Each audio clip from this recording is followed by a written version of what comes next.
ئەوم بە کچانی خۆمان و خوشکانی خۆمان ئەڵم ئامۆژگاری ئەویش ئەوەیە کە کچ دەبێت واقعی ژیانی خۆی ئێستا بزانێت کە چۆنە.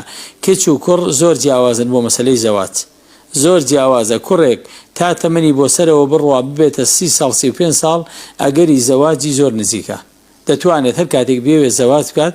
ئەگەر ئافرەتەکەش گرنگەوەیە زەواجی دەزەکەوێت، بەڵام دەبێت ئافرەت ئەوە بزانێت مەسەلەی بەڵێ خوای تەعالا قسمەتی نووسیوە و دیاری کردووە، بەڵام دەبێت عاقلانە و ژیرانەش کچان دایکی کچان زۆر بە عاقلانە و ژیرانە سەیری مستەقبەلی کچەکانیان بکەن. کچێک کە موالیدی تەمەنی گەشتوێتە 21 ساڵ دەبێت ئەوەی لە بەرچاو بێت، گەنجی 20 ساڵە ئەوی ناوێت.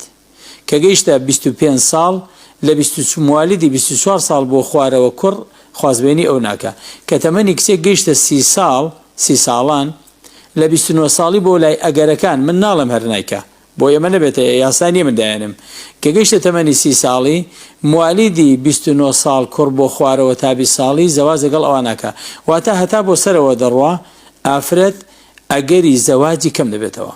کە ئەگەری زەواجی کەم دەبێتەوە بۆیە عاقڵترین ئافرەت ئەوەیە کە زۆر بە خێرایی زەواج بکات، با بۆ شێوەیە نەڕوانێ بڵێ ئاخر کوڕەکە زۆر دەرەجە یەک نییە. تۆش لەوانەیە دەرەجە یەک نەبی، ئەی کچی من، ئەی خوشکی من، هەر کەسێک کە مەبەستم کەسێکی دیاریکراو نییە، هەر کەسێک ئێمە بابینە سەر پێوەرە فەرمودەیەکەی کە پێغەمبەر صلی الله علیه و سلم بۆی داناوین، هەر کاتێک لە دین و ئەخلاقی کەسێک ڕازی بووی ئەوە زەواجی لەگەڵا بکە و کچەکەتی بدەیە و خوشکەکەتی بدەیە. بۆ چونکە ئەوە لە هەموو شتێک گرنگترە، دین و ڕەوشت. ئەجینا بڵێیت دەبێت ئللا ئەوە بێ کە خۆم دەمەوێت، بەخوا لەوانەیە تەمەنەکەی بەسەریش چێت و ئەوەی دەست نەکەوێت کە خۆی دەوێت جا چ کوڕەکە چ کچە. بۆیە نەسەحەتم بۆ ئەم خوشکەمان و باقی کچانیش ئەوەیە بە تایبەتی لەم ڕۆژگارەدا کە حاڵەتی سفوری و خۆ دەرخستن و ئەمانە لەوان ئافرەتان زۆر بووە، گەنج تووشی قەلەقێکی زۆر بووە، مەبەستم پێکوڕانە قەلەقیەکی زۆریان هەیە، بە هیچ جۆرێک ناتوانن بڕیار بدەن لەبەر ئەوەی ئافرەت بە جۆرێک خۆی دەرخستەوە خۆی ڕازاندێتەوە. پیاوان بەگشتی کوڕان لە قەلەقی دانەوە، بۆیە مەسلحەتی ئەم خوشکەمان لەوە دانیە بە هیچ جۆرێک کاتێک کەسێکی دیندار